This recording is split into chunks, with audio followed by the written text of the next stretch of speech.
고금소총과 야담. 동굴 속의 나무꾼. 일반적으로 신화나 전설에서 꿈은 다가오지 않은 미래를 알려주는 신호이거나 아니면 평소 가지 못하는 다른 세상으로 떠나는 여행이기도 합니다. 호주의 원주민인 애버리지니들은 사람이 꿈을 꿀 때에 잠시나마 꿈의 시대라는 신비한 세상으로 영원히 여행을 떠날 수 있다고 믿었습니다. 조선시대의 우리 조상들도 애버리지니들처럼 꿈을 통해 또 다른 세상을 방문할 수 있다고 믿었는데 저자를 알 수 없는 조선 후기의 야담집에 다음과 같은 이야기가 수록되어 있습니다. 나무꾼 한 명이 다른 나무꾼 3명을 데리고 산속에서 나무를 베고 있었습니다. 숲속에 동굴 하나가 보이고 그 앞에 무지개처럼 생긴 바위문이 달린 것을 보고는 저 안에 무엇이 있을까?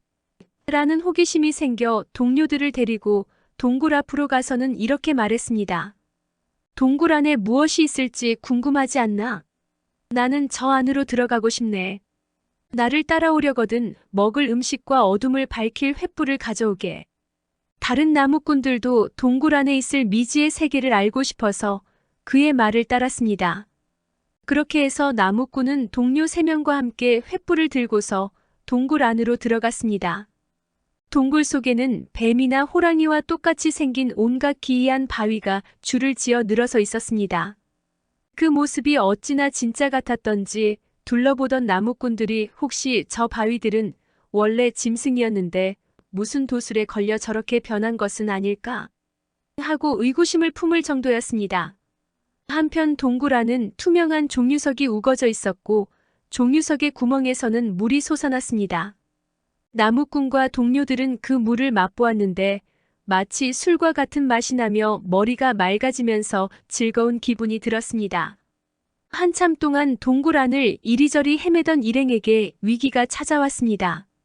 횃불이 모두 타버렸고 횃불에 붙일 기름도 바닥이 난 것입니다. 사방이 깜깜해져 어디가 앞이고 뒤인지를 구분할 수가 없었고 더 이상 동굴을 둘러보는 것도 불가능해졌습니다. 그대로 있다가는 꼼짝없이 동굴 속에서 길을 잃고 굶어 죽을 판국이었습니다. 다른 3명의 나무꾼은 자신들을 데려온 나무꾼을 원망했지만 나무꾼은 절망하지 않고 살아날 방도를 찾았습니다. 우선 동굴의 벽을 조심스럽게 만지면서 동료들을 데리고 계속 한 방향으로 나아갔다가 앞으로 갔다 뒤로 갔다 하며 길을 헤맬 바에야 차라리 그 편이 더 나았습니다. 그렇게 며칠을 계속 똑같은 방향으로 나아가다가 다행스럽게도 일행은 동굴 밖으로 나올 수 있었습니다. 그런데 그들이 나온 곳은 까마득히 먼 아래쪽에 바다가 펼쳐지고 해와 달이 사방을 비추며 아름다운 산과 강이 놓인 절벽이었습니다. 일행은 어두운 동굴을 빠져나와 기쁘면서도 더는 나아갈 수 없는 데다 가져온 음식마저 다 떨어져 어떻게 해야 할지 막막했습니다. 돌아가자니 음식과 횃불이 없어서 어둠 속을 헤매다 굶어 죽을 염려가 컸습니다. 그때 문득 하늘에서 맑은 피리 소리가 울려 퍼졌습니다. 절망에 빠진 일행이 그쪽으로 고개를 돌려보니 믿을 수 없게도 그들이 서 있는 절벽 아래 허공으로 배가 떠서 날아오고 있었습니다. 배에는 4명의 노인이 바둑을 두고 있었고 2명의 어린 하인은 옥으로 만든 피리를 불어대고 있었습니다. 그들을 본 나무꾼 일행은 제발 살려달라며 큰 소리로 외쳤습니다. 그 말을 들은 노인 중 한 명이 너희가 신선의 세계에 함부로 들어왔구나 하며 꾸짖었습니다. 나무꾼 일행은 저희는 동굴 안을 구경하려다 그만 모르고 들어왔습니다. 부디 용서하시고 저희를 바깥으로 보내주십시오 하고 외쳤습니다. 그 말에 노인들의 태도가 누그러졌습니다. 나무꾼 일행은 돛을 펴서 저희가 뛰어내릴 때 받아주십시오 하고 말했습니다. 노인들은 나무꾼 일행의 말을 따라서 돛을 펴주었고 나무꾼 일행은 한꺼번에 그 아래로 뛰어내렸습니다. 바로 그 순간 나무꾼은 초가집 안에서 온몸이 땀에 젖은 채로 잠에서 깨어났습니다. 주위에는 동료 3명이 함께 잠을 자고 있었고 그중 한 명의 다리가 자신의 배 위에 올라와 있었습니다. 나무꾼은 동료들과 더불어 초가집 안에서 잠에 빠져 꿈을 꾸었는데 꿈속 동굴을 통해 신선들의 세계를 탐험하다가 허공을 나는 배를 탄 신선들의 도움을 얻어 간신히 꿈속 세계에서 현실 세계로 돌아온 듯합니다. 소금장수.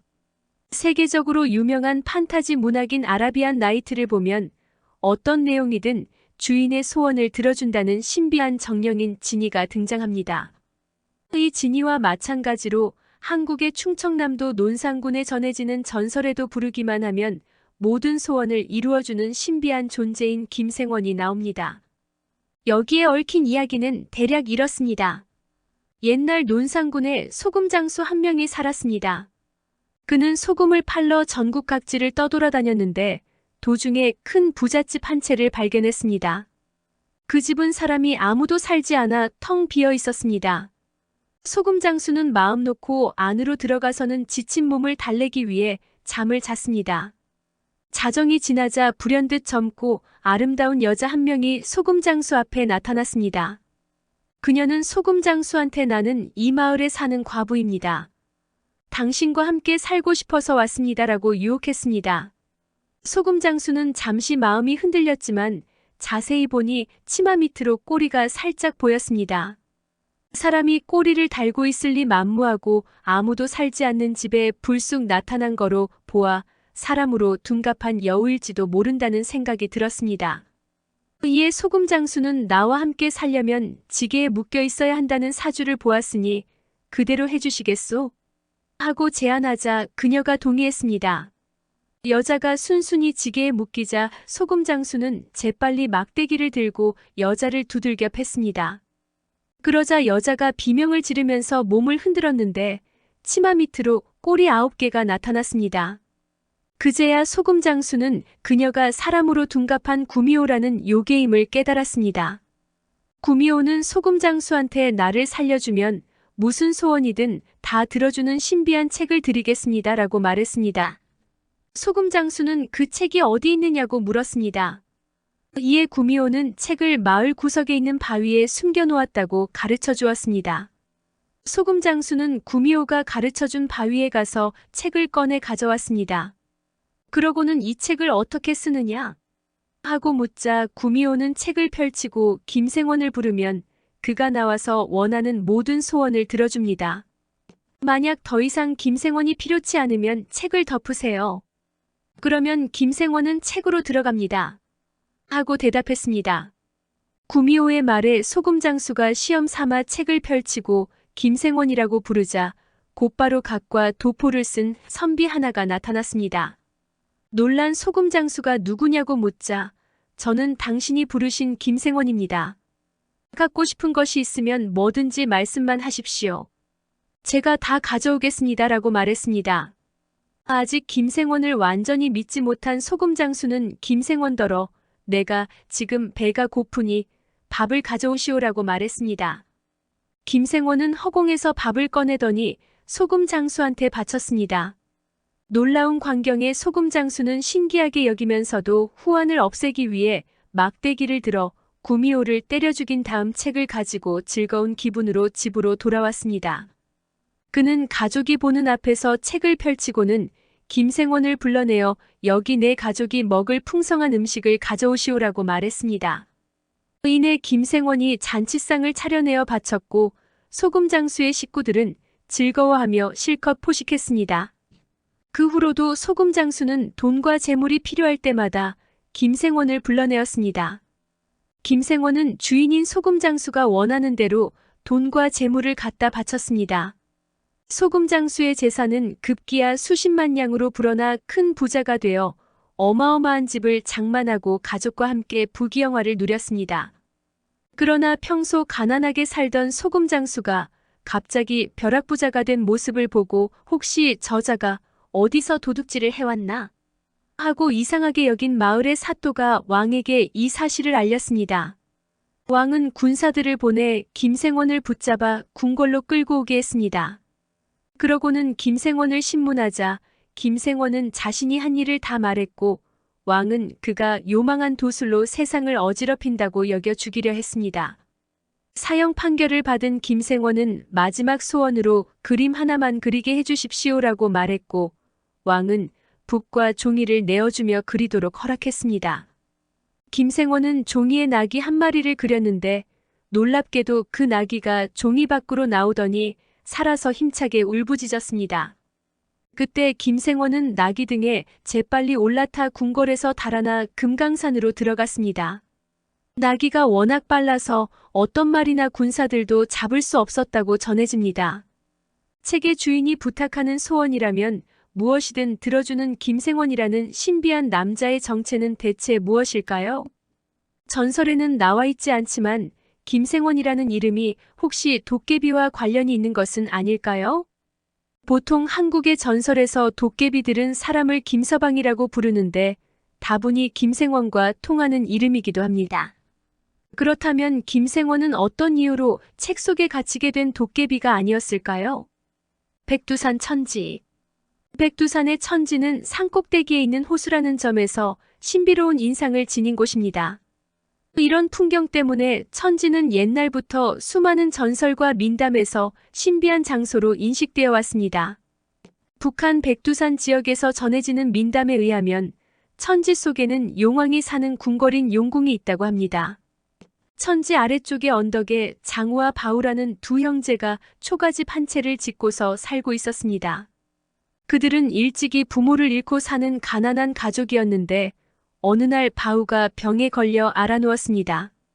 장우가 산에서 약초를 캐서 먹이거나 의원을 힘들게 불러와서 치료해 주려고 했지만 바우의 병은 도무지 낫지 않았습니다. 동생의 병을 고칠 방도가 없어서 고민하던 장우는 꿈을 꾸었습니다. 죽은 어머니가 나타나서 이렇게 알려주었습니다. 바우의 병은 천지 속에 있는 용궁으로 가서 약을 얻어와야 나을 수 있다. 아픈 바우는 힘들 테니 내가 용궁에 다녀오거라. 꿈에서 깨어난 장우는 죽은 어머니의 영혼이 계시를 내려준 것이라 믿고 급히 옷을 차려입고는 천지를 향해 백두산을 올라갔습니다. 천지까지는 무척 험한 바위와 벼랑이 이어졌습니다. 장우는 여기저기 바위에 긁혀 피가 나는 고통을 무릅쓰고 아픈 동생을 살리겠다는 일념으로 천지까지 힘든 발걸음을 옮겼습니다. 한참을 힘들게 올라가다가 그만 길이 막혔는데 앞에 가파른 경사의 벼랑이 나타났습니다. 폭이 좁으면 뛰어넘을 수 있겠지만 날개라도 달려서 하늘을 날지 않는 한 도저히 넘어갈 수 없는 벼랑길이었습니다. 눈앞이 캄캄해진 장우는 하늘을 보면서 내 동생 바우를 살게 하시려거든 저 벼랑을 건너가게 해주십시오라고 빌었습니다. 그러자 하늘에서 두 마리의 학이 날아와서는 나뭇가지와 돌을 벼랑 사이에 이리저리 가져다 놓더니 순식간에 다리를 만들어주고는 도로 날아갔습니다. 장우는 이것이 바우를 살리게 하려는 하늘의 뜻인 줄로 알고 감사의 기도를 올린 다음 재빨리 다리를 건너 벼랑을 지나갔습니다.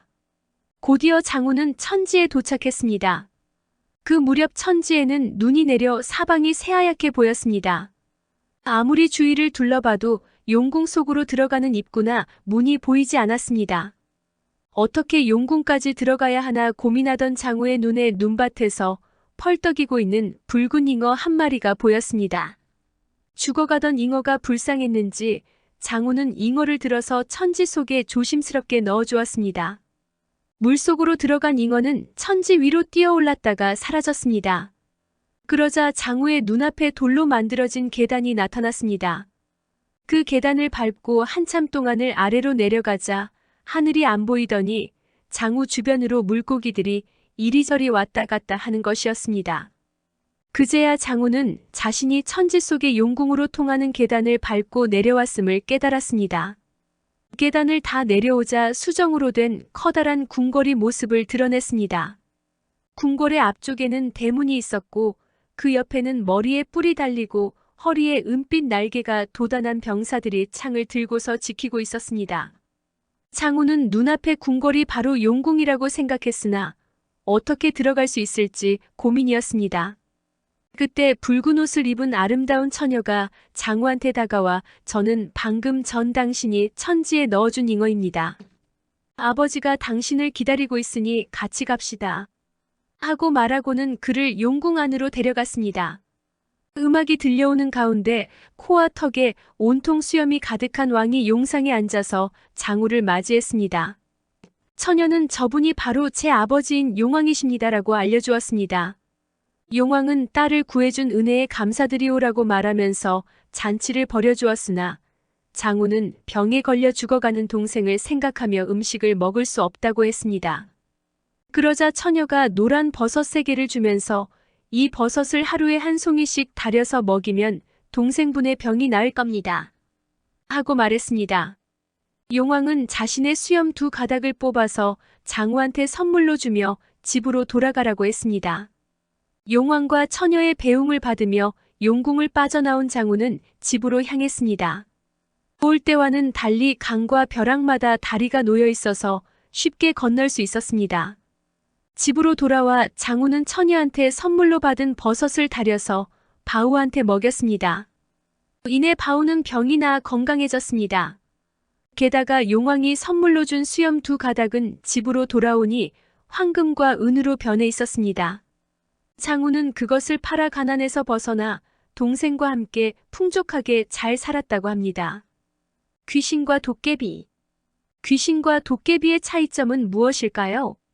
이 궁금증에 대해 답하기란 쉽지 않습니다. 현대인들보다 판타지적 세계관에 더 익숙했던 우리 조상들도 귀신과 도깨비라는 이 두 존재를 엄격하게 구분짓지는 않았습니다. 한국의 신화나 전설을 보면 귀신과 도깨비를 자주 혼동해서 부르고 있습니다. 하지만 근본적인 성질에서 귀신과 도깨비는 엄연히 다릅니다. 귀신은 죽은 사람의 영혼을 가리키는 반면 도깨비는 사람이 아닌 동물이나 식물 혹은 무생물에 붙은 자연의 신비한 생명력인 정을 뜻합니다.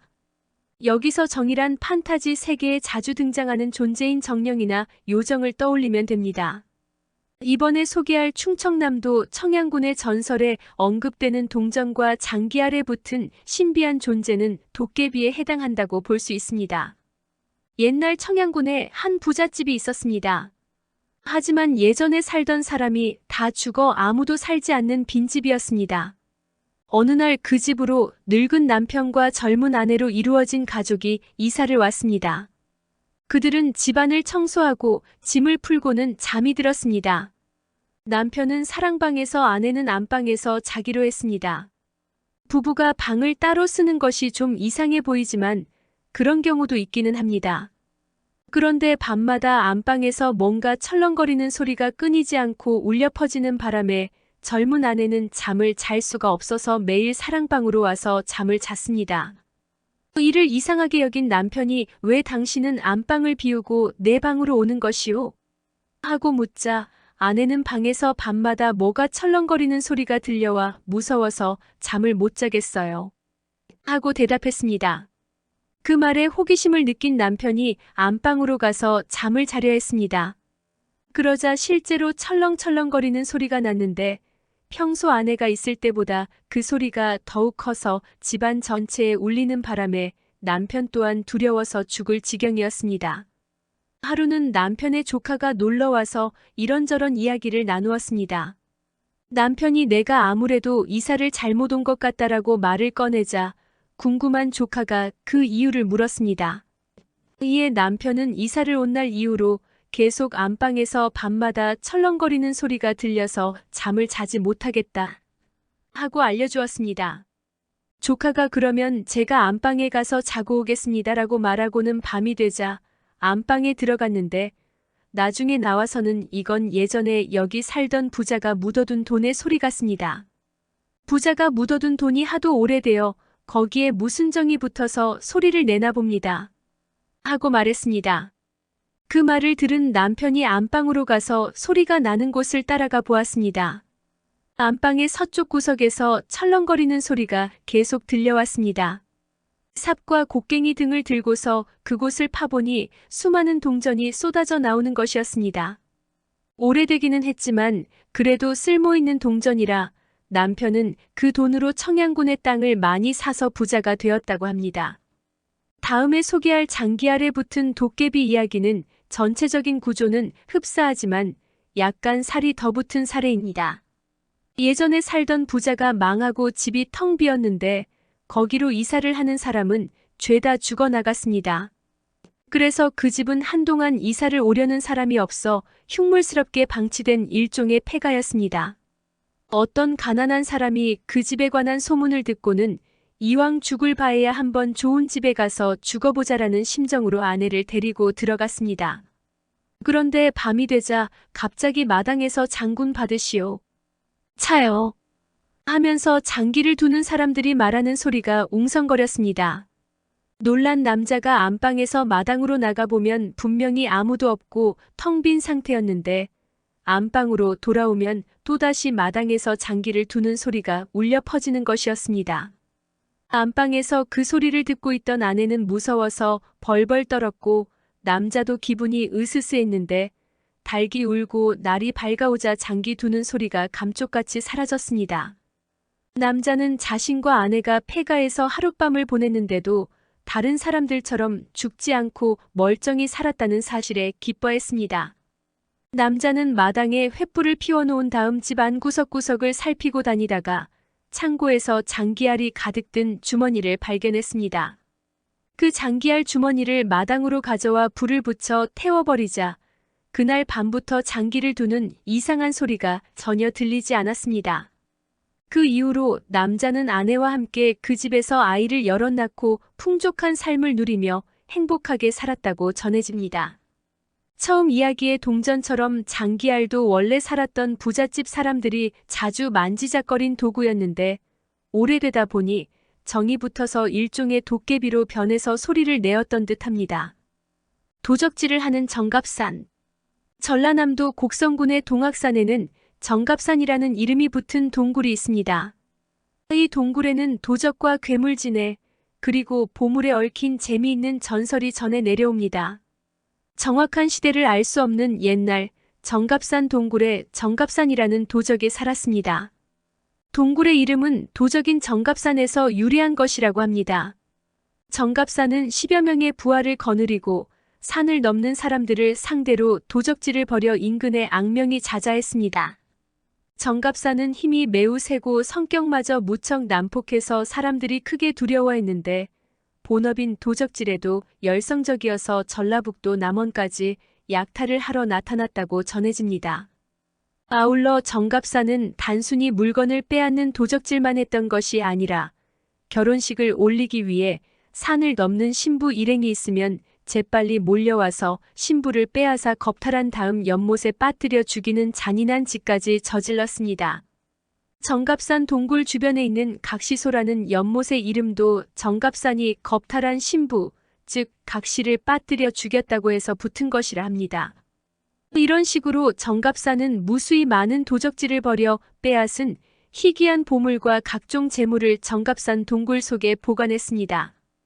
간혹 정갑산이 숨겨놓았다는 보물에 관한 소문을 듣고 용감하게 되찾으려는 사람들도 있었으나 뜻을 이루지 못하고 모두 실패했습니다. 정갑산 동굴에는 도적 정갑산 이외에 흉악한 존재가 하나 더 있었으니 바로 무시무시한 괴물지네였습니다.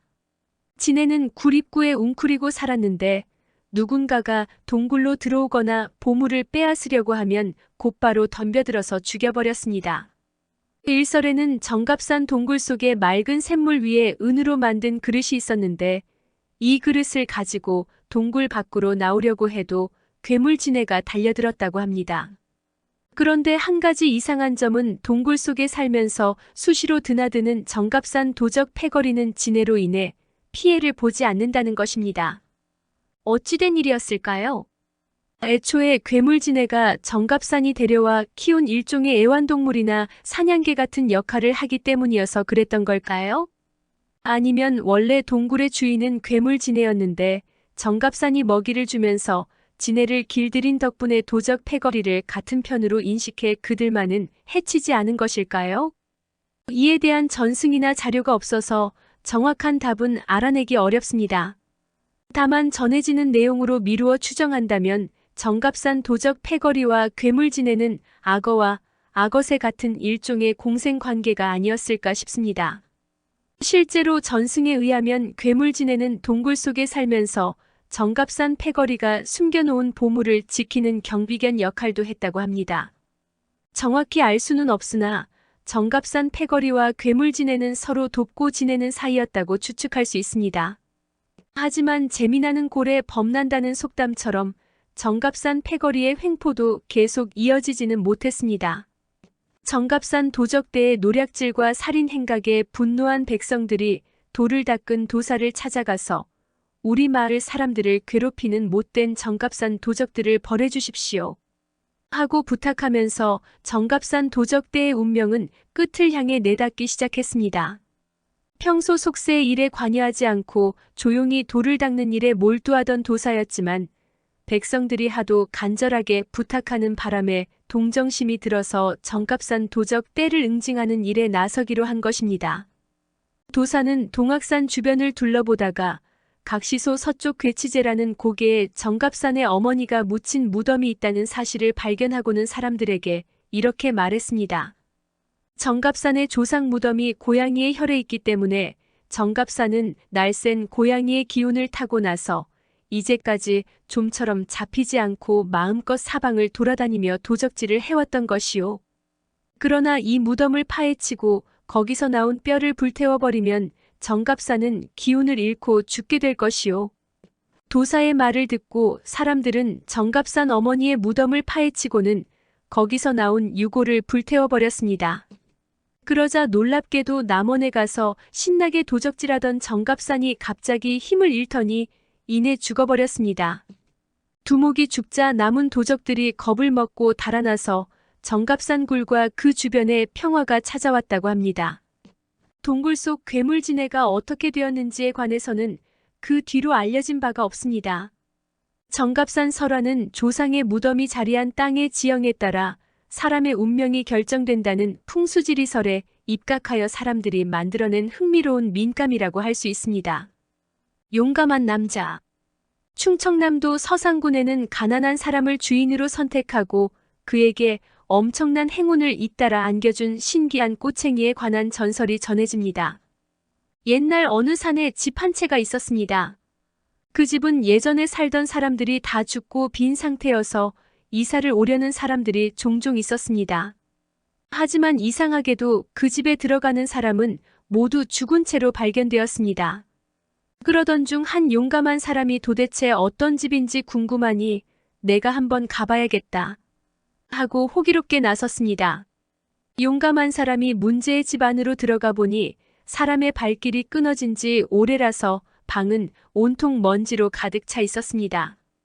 용감한 사람이 방 안에 가만히 버티고 있던 와중에 갑자기 집의 대문이 열리더니 누군가가 꼬챙이야. 여기 온 사람은 내가 오늘 저녁에 데리고 가겠다 하고 큰 소리로 외쳤습니다. 그러자 집안에는 아무도 없는데 알겠습니다 하고 대답하는 소리가 들렸습니다. 영문을 알 수 없던 용감한 사람은 혹시 집 안 어딘가에 꼬챙이라는 사람이 있나 싶어 자기도 한번 시험 삼아 꼬챙이야 하고 불러봤습니다. 그랬더니 네 하고 대답하는 소리가 들렸습니다. 신기한 마음이 든 용감한 사람은 너는 대체 누구냐 하고 물었습니다. 그러자 저는 예전에 이 집에 살던 노인이 공동묘지에 가서 주운 사람의 뼈로 만든 꼬챙이에 붙은 존재입니다. 사람들이 말하는 귀신이나 도깨비지요 하는 소리가 들려왔습니다. 그 말을 듣고 용감한 사람은 그러면 아까 너한테 말을 건 자는 누구냐 하고 물으니 꼬챙이는 그 자는 이 집 북쪽의 연못에 있는 큰 구렁이입니다. 그 구렁이가 당신을 저녁에 잡아먹으려고 그런 말을 한 것입니다 하고 대답했습니다. 꼬챙이의 말을 듣고 용감한 사람은 내가 살아남으려면 어떻게 해야 하느냐 하고 물었습니다. 이에 꼬챙이는 칼과 고춧가루를 가진 사람들을 집으로 데려와서 구렁이가 들어오면 재빨리 칼로 몸뚱이를 자르고 그곳에 고춧가루를 뿌리십시오. 그러면 구렁이에 잘린 몸이 붙지 못해서 죽습니다 하고 알려주었습니다. 꼬챙이가 가르쳐준 대로 용감한 사람은 사람들을 모아 구렁이를 죽였습니다. 꼬챙이의 신통함을 알게 된 용감한 사람은 집안을 뒤져서 꼬챙이를 찾아내어 호주머니에다가 넣고는 원래 살던 집으로 돌아갔습니다. 얼마 후 나라에서 공주가 원인 모를 병에 걸려 앓아눕는 일이 벌어졌습니다.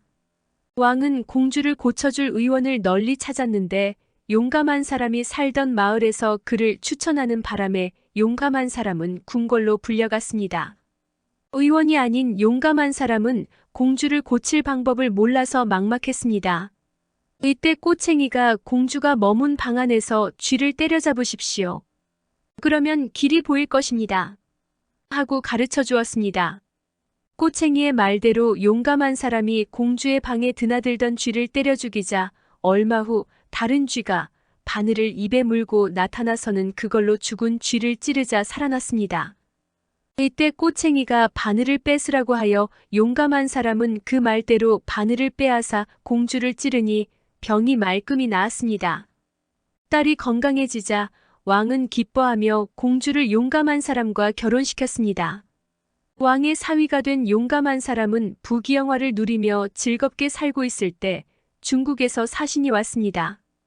중국 황제의 첫째 공주가 아프다며 병을 치료해줄 의원을 조선에서 보내달라고 부탁했습니다. 그러자 꼬챙이가 저 사신한테 주인님이 공주를 고칠 수 있다고 말하십시오라고 해서 용감한 사람은 사신을 따라 중국으로 갔습니다. 중국의 궁궐로 들어간 용감한 사람은 공주의 방으로 향했는데 꼬챙이는 방으로 직접 들어가지 말고 공주의 진맥을 보겠다고 하십시오. 그리고 새 가닥의 실로 공주의 손목을 묶은 다음 나머지 부분을 쇠로 만든 문고리와 나무 기둥에 묶어두십시오. 그러고는 공주를 세게 때리십시오라고 말했습니다. 용감한 사람이 그대로 하니 공주가 붉은색의 불려우로 변하더니 내가 궁궐에 들어와서 공주를 잡아먹고 황제까지 죽이려고 했는데 여기서 죽는구나 하고 외치며 죽어버렸습니다. 진상을 알게 된 중국 황제는 용감한 사람이 자신의 목숨을 구했다며 불려우한테 잡아먹히지 않은 둘째 공주를 용감한 사람의 두 번째 아내로 삼게 했습니다. 조선에 이어 중국 공주까지 아내로 맞아 즐거워하며 조선으로 돌아온 용감한 사람한테 꼬챙이는 이제 저도 지쳤으니 그만 공동묘지에 묻어주십시오. 하고 말했습니다. 그 말에 용감한 사람은 내가 없으면 앞으로 나는 어떻게 사느냐? 하며 걱정했습니다. 이에 꼬챙이는 저를 들고서 두 눈을 찌르십시오. 그러면 주인님은 앞이 보이지만 다른 사람들한테는 눈이 먼 것처럼 보일 테니 귀찮은 부탁을 하지 않을 겁니다라고 가르쳐 주었습니다. 용감한 사람은 꼬챙이의 말대로 자기 눈을 찌른 다음 공동묘지에 꼬챙이를 묻어주었습니다. 그 이후 용감한 사람은 두 아내를 집으로 데려와 행복하게 잘 살았다고 전해집니다. 주인한테 행운을 안겨다 준 꼬챙이에 붙은 존재는 대체 무엇일까요? 묘지에 묻어달라는 말을 한 것을 보면 귀신일 수도 있지만 사람의 뼈가 오래되어 생겨난 정의 일종인 도깨비로 볼 수도 있으니 구분하기가 참으로 난감합니다. 우산국. 지금의 울릉도는 옛날 삼국시대에 우산국이라 불린 작은 나라가 있던 섬이었습니다. 우산국에 관한 자료는 현재 남아있는 것이 거의 없는데 삼국사기에 서기 512년 신라 장군 이사부가 해군을 이끌고 우산국을 정복했다는 내용 하나가 고작입니다. 하지만 울릉도 현지에는 우산국에 관련된 전설이 많이 남아서 지금도 전해지고 있습니다. 비록 문자 기록으로 남지는 않았지만 사람들의 입을 통해서라도 그렇게 남아있는 우산국의 모습에서 한국형 판타지 창작에 도움이 될 자료를 찾아낼 수 있다고 봅니다. 울릉도의 전설에 의하면 옛날 우산국은 우회라는 왕이 다스렸다고 합니다. 이 왕은 매우 용맹하고 힘이 셌으며 그가 지휘하는 우산국의 주민도 사납고 거친 전사들이었습니다. 어느 날 우산국에 대마도의 일본 해적인 왜구들이 쳐들어와 노략질을 일삼고 달아나는 사건이 벌어졌습니다. 이에 우회왕은 크게 화가 나서 군사를 가득 태운 배를 이끌고 직접 대마도로 쳐들어가서 수많은 사람을 죽이고 집을 불태우는 보복전에 나섰습니다. 그러자 겁을 먹은 대마도의 영주는 우회왕에게 자신의 딸인 풍미녀를 아내로 내주며 우산국과 대마도가 더 이상 서로 해치지 않기로 하자는 평화협정을 제안했습니다. 풍미녀는 매우 아름다운 여인이었습니다. 그녀를 본 우회왕은 사랑에 빠져 대마도 영주의 제안에 응하고는 군사를 태운 배를 타고 풍미녀와 함께 우산국으로 돌아왔습니다. 우회왕은 풍미녀를 무척 총애하여 그녀를 기쁘게 해주기 위해서 백성을 동원해 호화로운 궁궐을 짓게 했습니다. 하지만 풍미녀는 궁궐 정도로는 만족하지 못해서 우회왕한테 아름다운 황금과 빛나는 보물이 갖고 싶어요라고 독촉했습니다. 그 말을 들은 우회왕은 무척 난감했습니다. 우산국은 작고 가난한 섬나라라서 황금이나 보물 같은 것들이 전혀 없었기 때문입니다. 그러나 곧바로 우회왕은 다른 생각을 떠올렸습니다. 우산국에 없다면 밖에 나가서 황금과 보물을 가져오면 된다. 어디를 노릴까? 그렇지, 신라가 좋겠다. 신라에는 황금이 무척 많으니까. 결심한 우회왕은 군사들을 배에 태워서 바다를 건너 신라에 상륙했고 신라 곳곳을 노략질하며 황금과 보물을 실컷 약탈하여 우산국으로 돌아왔습니다. 그는 가져온 전리품을 풍미녀에게 보여주며 환심을 샀습니다. 한편 우산국의 침략에 분노한 신라왕은 장군인 이사부에게 우산국을 토벌하도록 명령했습니다. 이사부는 해군을 이끌고 우산국을 공격했으나 오랫동안 바다에서 살아서 뛰어난 해전 실력을 가진 우산국 함대가 신라 해군을 손쉽게 물리쳤습니다. 참패한 이사부는 간신히 목숨을 건져 신라로 도망친 이후 신라왕에게 이번에는 준비가 부족해서 졌습니다. 다음에는 더 많은 병사와 배를 거느리고 가서 반드시 성공하겠습니다라고 애원하여 허락을 받아냈습니다. 이사부는 배를 만들고 병사들을 훈련하면서 우산국에 대한 복수를 다짐했습니다. 신라와 싸워 이긴 우회왕은 기고만장하여 연일 잔치를 벌이며 즐거워했으나 풍미녀가 딸인 별리미를 낳고 죽는 비극이 벌어졌습니다. 우회왕은 크게 슬퍼하며 아내의 영혼을 달래기 위해 비파를 타게 하고 제사를 지내며 나라시를 돌보지 않았습니다. 이윽고 이사부가 지난번보다 더 많은 군대를 이끌고 우산국으로 쳐들어왔습니다. 우회왕은 직접 나서서 병사들과 함께 죽으림을 다해 신라군에 맞서 싸웠으나 신라군의 병력이 워낙 많아 도저히 이길 수가 없었습니다. 게다가 신라군은 불을 뿜어대는 나무 사자를 가지고 있어서 이를 본 우산국 병사들은 겁에 질려 사기를 잃어버렸습니다. 이사부는 우산국 사람들에게 항복하지 않으면 이 나무 사자들로 하여금 너희를 모두 죽여버리겠다라고 협박했습니다. 지쳐있던 우산국 사람들은 이사부의 말대로 신라군에게 무릎을 꿇었습니다.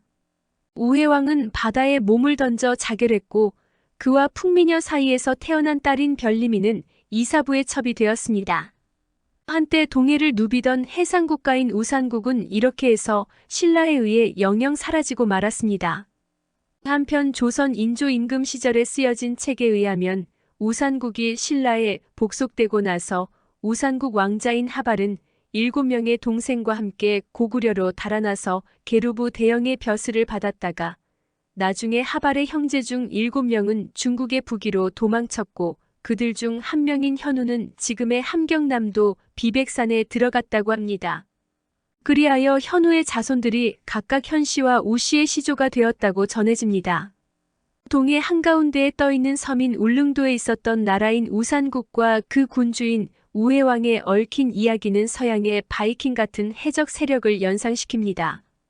신비한 바다의 섬나라와 해적은 무척 매력적인 소재이니 잘 가공한다면 별에서 온 그대 같은 한국형 판타지가 또 나올 수 있지 않을까요? 박연폭포의 여인. 선조 임금 무렵의 책에 도깨비에 관련된 흥미로운 이야기가 실려 있습니다.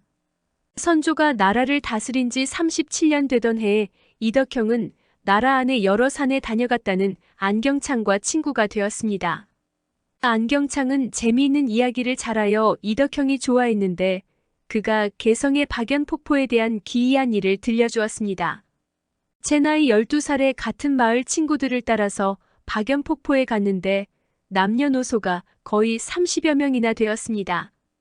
때는 마침 4월 보름이라서 철쭉꽃이 한창 피었고 숲이 아름다웠으며 비온 뒤라서 폭포 물이 넘쳐 흘러 경치가 매우 좋았습니다.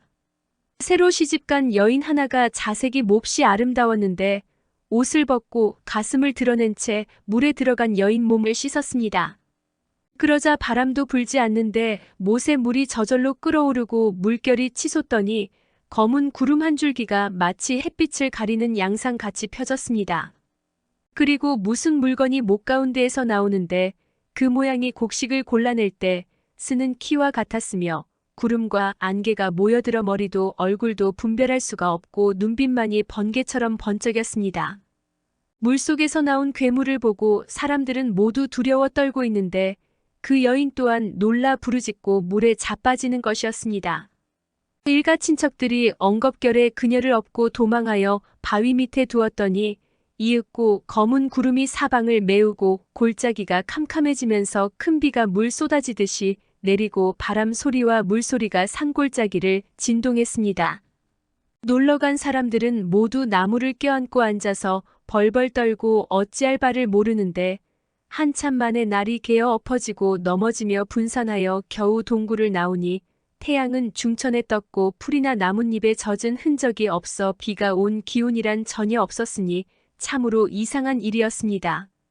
한편 그 여인은 집에 돌아와서 한 달 만에 죽었는데 그 후에 이웃에 사는 사람이 박연 못가에 가니 그 여인이 흰옷을 입은 소년과 함께 그곳에서 놀고 있었다는 말을 전해왔습니다. 위의 내용을 요약하면 젊고 아름다운 새색시가 박연 폭포로 가서 옷을 벗고 몸을 씻었는데 갑자기 폭포 속에서 검은 구름처럼 생긴 괴물이 나오자 주위 사람들이 놀라 도망을 갔고 큰 비와 바람이 불더니 한 달 후에 죽은 새색시가 폭포에서 하얀 옷을 입은 소년과 놀고 있었다는 것입니다. 추측건대 새색시는 죽어서 영혼이 박연 폭포로 가서 지내게 되었던 모양입니다. 그렇다면 그녀의 영혼을 폭포로 데려간 하얀 옷을 입은 소녀는 대체 무엇이었을까요? 아마도 연못에 사는 신비한 존재가 젊은 여인의 아름다움을 탐내어 일부러 죽인 다음 그 영혼을 자신의 집인 연못으로 데려와 살게 한 것이 아니었을까요? 그렇다면 검은 구름처럼 생긴 괴물과 하얀 옷을 입은 소녀는 같은 존재의 다른 모습으로 그 정체는 일종의 도깨비가 아니었을까 싶습니다.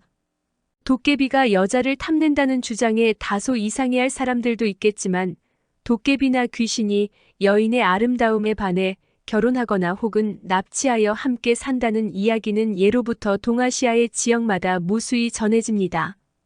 옛날 중국에서는 강의 신인 하백이 아내로 삼을 처녀들을 강에 내던져 죽이는 풍습도 있었습니다.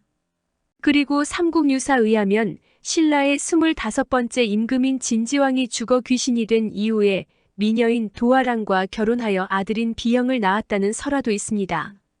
그리고 후백제를 세운 견훤은 지렁이의 모습을 한 신비한 존재가 처녀와 잠자리를 함께하여 태어난 것이라는 이야기도 전해집니다.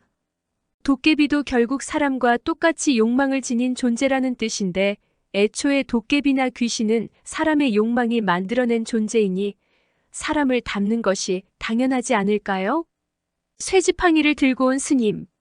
한국의 신화나 전설에서 지나가던 스님이나 선비가 주인공으로 등장하는 경우가 많습니다. 그런데 이 둘이 만나서 싸우는 일을 기록한 이야기가 과연 있을까요? 1873년 조선의 고종 임금 무렵 쓰여진 야담집에는 스님과 선비가 싸운 결과가 흥미롭게 실려 있습니다. 조선의 영조 임금 때 이병식이라는 사람이 있었습니다. 그는 힘센 장사로 유명했는데 한 번은 판서 구윤명이 기르던 사나운 말이 마부를 짓밟아 죽이자 구윤명의 부름을 받고 달려온 이병식이 말의 꼬리를 잡고서 땅에 내던져 죽여버렸습니다. 이 일이 조정에 알려져 이병식은 칭송을 받았고 무과에 급제하여 임금과 궁궐을 지키는 금군의 자리에 올랐습니다. 그러던 어느 날 큰 나무가 뽑혀 길을 막아버렸는데 마침 거센 추위가 몰아닥쳐서 나무가 길에 달라붙은 채 얼어버렸습니다. 수백 명이 나무를 치우기 위해서 힘을 썼으나 도무지 움직이지 않았습니다. 이때 이병식이 나타나 술을 마시고는 혼자 힘으로 나무를 끌어내어 치워버렸습니다. 그 광경을 지켜보던 주위의 사람들은 이병식을 진정한 천하장사라고 감탄하면서 그의 용기와 힘을 칭송했습니다. 그 일이 있은 후 이병식이 근무를 끝내고 집으로 돌아가기 위해 양화진에서 배를 타고 강을 건너던 중이었는데 인상이 무척 사납게 생긴 승려 한 명이 가마속에 앉아있던 여인을 희롱하며 괴롭히고 있었습니다. 승려가 워낙 거칠고 난폭해서 아무도 그를 말리지 못했습니다. 이에 분노한 이병식은 못된 승려에게 주먹을 날려 쓰러뜨린 다음 곧바로 강물에 내던져 죽여버렸습니다. 같이 배에 타고 있던 사람들은 모두 박수를 치며 기뻐했습니다.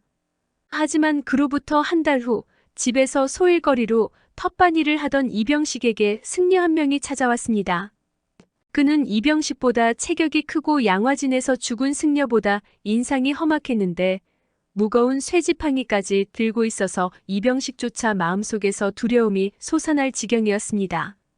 쇠지팡이를 들고 온 승려는 이병식에게 여기 이병식이라는 자가 산다고 해서 왔는데 그 자가 어디에 있소? 라고 물었습니다. 이병식은 자신도 모르게 그를 두려워하여 일부러 지금은 떠나고 없습니다. 무슨 일로 오셨습니까? 라고 대답했습니다. 그 말을 듣고 승려는 이병식이라는 놈이 내 제자를 양화진에서 죽였기에 복수를 하러 온 것이오. 듣자 하니 그놈이 힘이 장사라지만 나보다는 약할 것이오. 나도 힘으로 따지자면 누구에게 뒤지지 않기 때문이오. 하고 말했습니다. 이병식은 승려를 제거할 생각이 떠올랐습니다. 스님께서 그렇게 힘에 자신이 있으시다면 저기 낭떠러지로 저와 함께 가서 서로의 힘을 대결해봐도 괜찮겠습니까? 하니 승려가 좋다고 응답했습니다. 그런데 어찌된 일인지 이병식이 낭떠러지 끝에 선 승려를 온 힘을 다해 걷어찼으나 끄떡도 하지 않았습니다. 한참을 걷어차도 태어나던 승려는 지루했는지 나중에 다시 오겠소라고 말하며 떠나버렸습니다. 이병식은 저런 괴력을 가진 승려가 어디에 사는지 궁금하여 몰래 미행했습니다. 길을 가던 도중 어느 젊은 선비가 당나귀를 타고 오면서 승려와 마주쳤습니다. 그때 승려가 쇠지팡이를 휘둘러 당나귀를 쓰러뜨리자 선비는 그대로 길가의 개울에 빠져버렸습니다. 한참 후 개울에서 올라온 선비는 죽은 당나귀를 두고 태연히 떠나는 승려의 뒷모습을 보며 생각에 잠겨있다가 중얼거렸습니다. 사람을 죽이면 나쁜 일이지만 저렇게 흉악무도한 자가 멋대로 세상을 누비고 다니게 놓아두면 더 많은 사람이 죽거나 다칠 것이다. 선비는 잽싸게 승려를 뒤쫓아가더니 공중으로 뛰어올라서 양손바닥으로 승려의 두 어깨를 살짝 내리치고는 곧바로 달려 사라져버렸습니다. 이상하게도 그 뒤로 승려는 가던 자리에서 꼼짝도 하지 않고 서 있었습니다. 영문을 알 수 없어 이상하게 여긴 이병식이 조심스럽게 다가가 승려를 살펴보고는 깜짝 놀랐습니다. 승려의 눈이 밖으로 빠져나오고 혀도 입 밖으로 튀어나왔을 뿐 아니라 허벅지까지 하반신이 땅속에 단간이 박힌 채로 죽어 있었던 것입니다. 이 일을 겪고 나서 이병식은 내가 그동안 세상에서 가장 힘이 센 줄로 알고 자만했는데 나보다 훨씬 뛰어난 사람들이 있었구나. 앞으로 함부로 날뛰어서는 안 되겠다. 하고 깨닫고 몸가짐을 신중히 했다고 합니다. 지나가던 승려와 선비의 대결에서는 나약해 보이는 선비가 이겼습니다. 아무래도 조선이 불교를 억누르고 유교를 숭상하던 나라였기 때문에 승려에 대한 부정적인 인식이 반영된 듯합니다. 이름 있는 도깨비. 전설에서 도깨비들은 대개 이름이 없는 채로 등장합니다. 그런데 저자와 연대를 알 수 없는 조선 마렵의 야담집을 보면 자신의 이름을 문경관이라고 밝힌 도깨비가 등장합니다. 이 도깨비에 관련된 이야기는 대략 이렇습니다. 조선시대 한양의 남대문 밖에는 심씨 성을 가진 양반이 한 명 있었습니다.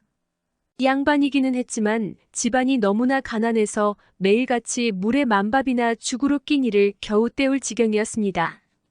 그러던 어느 겨울날 대낮에 심씨가 한가하게 방 안에 앉아 있는데 대청마루 위에 웬 쥐 한 마리가 나타났습니다. 심씨가 담뱃대로 쥐를 때려잡으려 하자 갑자기 허공에서 나는 쥐가 아니라 당신을 보기 위해 일부러 멀리서 왔으니 나쁘게 대하지 마시오라는 목소리가 들려왔습니다. 이 말을 들은 심씨는 귀신이라면 대낮에 올 리가 없을 텐데 설마 도깨비인가 하고 중얼거렸습니다. 그런 심씨를 향해 허공에서 멀리서 와서 배가 고프니 밥 한 그릇만 대접해주게라는 목소리가 들렸습니다. 보이지도 않는 상대가 밥을 달라는 말에 난감해진 심씨는 방문을 닫았습니다. 그런데 왜 나의 부탁을 무시하는가? 앞으로 이 집에서 오래 머물 터인데라는 소리가 허공에서 계속 들려 할 수 없이 물에 만밥 한 그릇을 가져다 마루 위에 놓았습니다. 그러자 밥알을 씹고 물을 마시는 소리가 들리더니 얼마 후에 밥그릇이 완전히 비워졌습니다. 목소리의 주인공이 누구인지 궁금해진 심씨는 당신은 누구인데 내 집에 왔는가? 하고 물었습니다. 이에 허공에서 나는 문경관이라 한다. 앞으로 이 집에 자주 올 것이다. 오늘은 이만 물러가겠네. 하는 말소리가 들려왔습니다. 바로 다음 날부터 자신을 문경관이라고 밝힌 보이지 않는 존재는 심씨의 집을 찾아와서 계속 밥을 요구했고 심씨는 그 요구에 따랐습니다. 문경관이 계속 오도록 내버려두면 무슨 나쁜 일이 생길지 몰라 두려웠던 심씨는 어느 날 귀신을 쫓는 부적을 구해와서 집 곳곳에 붙여놓았습니다. 그러나 문경관은 나는 요사한 귀신이 아니니 부적 따위를 두려워하지 않네. 내가 오는 것을 막지 말게라고 말하기에 심씨는 부적을 모두 떼어버리고는 조심스럽게 물어보았습니다. 혹시 그대는 내가 앞으로 어떻게 될지 운명을 말해줄 수 있는가? 심씨의 질문에 문경관은 자네의 수명은 69세이고 평생 뜻을 이루지 못하고 불행하게 살 것일세. 손자가 비록 과거에 합격해도 높은 벼슬은 얻지 못할 걸세. 하고 예언했습니다. 그러고는 내가 쓸 곳이 있으니 돈 인양만 주시게. 하고 말했습니다. 심씨가 나는 그럴 돈이 없다라며 거절하자 문경관은 이 집 창고에 예전에 돈 인양을 넣어두지 않았나? 내가 그 돈을 가져가겠다라고 말했습니다. 심씨가 창고로 가서 문을 열어보니 정말로 넣어두었던 돈 인양이 없어져 버렸습니다. 문경관이 자신의 돈을 멋대로 가져가자 심씨는 또 무슨 나쁜 일을 당할지 몰라서 아내를 친정에 보내고 자신은 친구의 집으로 피신했습니다. 놀랍게도 거기까지 문경관이 쫓아와서 자네가 천리 밖으로 도망가도 내가 따라갈 걸세라며 으름장을 놓았습니다. 그리고 문경관은 심씨의 친구한테 밥을 달라고 했다가 거절당하자 욕설을 퍼붓고는 집안 살림을 모조리 부숴버렸습니다. 심씨는 친구 보기가 부끄러워서 얼른 집으로 돌아왔는데 그의 아내도 친정에서 문경관이 행패를 부려서 집으로 돌아온 상태였습니다. 이렇게 멋대로 굴던 문경관은 어느 날 내가 고향인 경상남도 문경현으로 떠나야 하니 여비로 돈 10냥만 주게 하고 심씨한테 부탁했습니다. 민폐만 끼치던 문경관이 제 발로 떠난다니 심씨는 속으로 기쁘면서도 나한테는 그럴 돈이 없다라고 거절했는데 문경관은 절도사 벼슬을 하고 있는 이석구를 찾아가서 부탁하면 그가 돈을 줄 걸세라고 알려주었습니다. 심씨가 이석구의 집에 찾아가서 문경관이 시킨 대로 하자 정말로 이석구가 순순히 돈 10냥을 내주었습니다. 돈을 가지고 집으로 돌아와서 심씨가 그 돈을 창고에 넣어두자 문경관은 뜻밖에도 내가 그동안 이 집에서 인양을 가져다 썼으니 10냥은 필요 없네. 그 돈으로 술이나 사 마시게. 나는 이만 떠나겠네. 하는 말을 남기고 떠나버렸습니다. 골칫거리 문경관이 사라졌다는 말에 심씨 가족은 크게 기뻐했습니다. 그런데 갑자기 허공에서 안녕하신가? 라는 소리가 들려왔습니다. 심씨는 문경관, 그대가 왜 다시 왔는가? 하고 고함을 질렀습니다. 그러자 목소리의 주인공은 나는 문경관의 아내인데 당신이 내 남편을 잘 대접했다는 소문을 듣고 찾아왔으니 앞으로 나를 잘 모시기 바라오라고 말했습니다. 또 다른 도깨비의 출연에 심씨는 기가 막혀 헛웃음을 지을 뿐이었습니다. 문경관이라는 이름이 있는 도깨비 이야기는 일반적인 한국의 도깨비들처럼 만나는 인간에게 풍요의 혜택을 주기는커녕 민폐만 끼쳤으니 참으로 특이한 예라고 할 수 있습니다. 서구의 고블린처럼 한국의 도깨비 중에서도 심술궂고 못된 족속이었던 듯합니다. 내조의 여왕 병마절도사 우하영은 평산 사람인데 집이 무척 가난했습니다. 처음 묵과에 급제하고 관서 지방 강변에 있는 읍을 방어하기 위해 갔는데 거기서 관아에 딸려 물 깃는 일을 하던 여자 종를 보고 용모가 그렇게 추하지는 않아 사랑하게 되어 함께 살았습니다. 하루는 여자가 하영에게 물었습니다. 선달님은 저를 첩으로 삼기까지 하셨는데 장차 무엇을 의식의 미천으로 삼고자 하세요? 하영이 대답했습니다. 내 집이 원래 가난했는데 지금 천리방 나그네가 되었으니 수중에 가진 것이 없지 않은가? 여자가 물었습니다. 선달님은 여기서 돌아가시면 한양에 머물며 벼슬을 구하려 하시나요? 하영이 말했습니다. 나는 적수공권이고 한양에 친지나 친구도 없는데 어떻게 거기 머물며 생계를 이어갈 수 있겠나? 가망 없는 일이야. 계획이 있다면 바로 고향으로 돌아가 선산 아래에서 늙어 죽는 것이겠지. 여자가 말했습니다. 제가 선달님의 기상과 용모를 보니 선달님은 보잘것없는 분이 아닙니다. 앞날이 창창해 가히 곤수에 이르실 겁니다. 남자가 무엇인가 도모할 수 있는 기회를 얻었는데 어찌 재산이 없다고 초야에 파묻혀 있기만 하겠습니까? 그러신다면 심히 한탄스럽고 애석합니다. 저에게 여러 해 동안 모아놓은 은화가 있는데 600냥은 될 것입니다. 이 돈을 전별금으로 드리오니 안장 올린 말을 한 마리 사시고 남은 것은 노잣돈으로 쓰세요. 부디 고향으로 돌아가지 마시고 곧바로 한양으로 가셔서 벼슬을 구하십시오. 10년을 기한으로 하면 뭔가 하실 수 있을 것입니다. 저는 천인이니 선달님을 위해 수절한다는 것은 말이 안 되겠지요.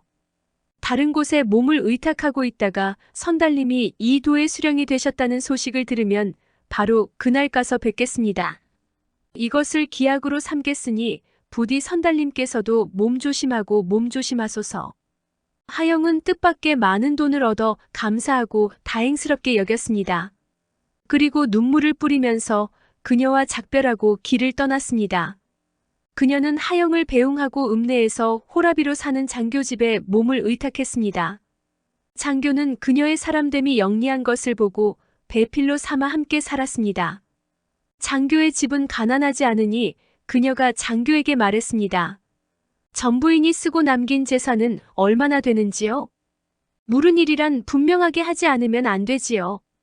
곡식은 어느 정도고 돈과 비단, 배와 무명은 얼마나 되고 그릇과 기타 잔물은 어느 정도인지 모두 그 명목과 수요를 적어서 사람이나 물품의 이름 혹은 금액을 두루 적어 장부를 만들어요. 장교가 말했습니다. 부부 사이에 물건이 있으면 쓰고 없으면 갖추면 되는데 무엇을 꺼리고 의심하여 이런 일을 하는가? 여자가 말했습니다. 그렇지 않습니다. 그러면서 계속 간청하니 결국 장교는 그 말에 따라 장부를 작성해 주었습니다. 여자는 그 장부를 받아서 옷상자 속에 넣어두고 열심히 치산했습니다. 집안이 날마다 조금씩 부유해져 가니 그녀가 장교에게 말했습니다. 제가 문자를 거칠게나마 읽을 수 있어 한양에서 나온 승정원에서 처리한 사항을 매일 아침에 기록하여 반포하는 관보나 정치에 관계되는 기사 또는 관원의 임명과 면직에 관한 기사 보기를 좋아한답니다. 당신이 매일 관아에서 그것들을 빌려와 제게 보여주시겠어요? 장교가 그 말대로 그것들을 빌려와 보여주었습니다. 몇 년 사이의 정사에 따르면 선정관 우하영은 조선시대의 관서의 문서와 부적을 주관하던 종유품 관직 우하영이 되었고 이후 경력을 거쳐 부정으로 승진해 마침내 관서 지방 좋은 읍의 수령이 되었습니다. 여자는 그 이후로 조보만 보았습니다. 아무 달 아무 날에 수령 우하영이 조정에 하직 인사를 했습니다. 그녀가 마침내 장교에게 말했습니다. 제가 여기 와서 오래 머물 계획은 없었습니다. 이제 영원히 이별해야겠습니다. 장교가 깜짝 놀라며 그 까닭을 물었습니다. 여자가 말했습니다. 일의 자초지종을 다 물으실 필요는 없습니다. 저는 갈 곳이 있으니 당신은 미련을 갖지 말아주세요. 그러고는 전날 물건의 종류를 적은 장부를 꺼내 보여주었습니다. 제가 7년간 남의 처가 되어 가산을 관리해왔는데 만일 하나라도 전보다 줄어든 것이 있다면 떠나는 사람의 마음이 어찌 편하겠습니까? 전과 지금을 비교해보면 다행스럽게도 줄어든 것은 없고 간혹 2배, 3배 혹은 4배로 늘어난 것도 있으니 제 마음이 놓입니다. 그녀는 장교에게 작별을 고했습니다.